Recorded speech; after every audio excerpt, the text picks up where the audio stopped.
مرحبا بك، ايامك سعيده، كل عام وانت بخير، من العيد ان صحة شاء الله. وسلامة. الله يحفظك ميلاد ويحفظ مجيد. العراق كله. كل عام وانت بخير، صحة وعافية. تفضل الله يبارك فيك. تفضل، اهلا وسهلا.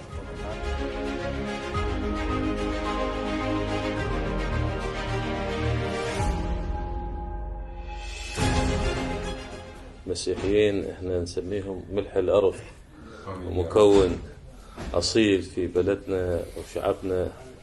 الآباء والأجداد كانوا لهم إسهاماتهم في بناء الدولة، وإن شاء الله وجودكم في هذا البلد هو عامل قوة.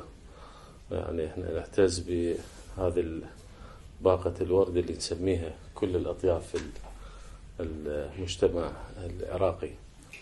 الحكومة حريصة أنه تتواصل مع كل الأطياف، وخصوصا الأخوة وأعزائنا المسيحيين في هذه المناسبة الكريمة. فحبينا نزوركم ومن خلال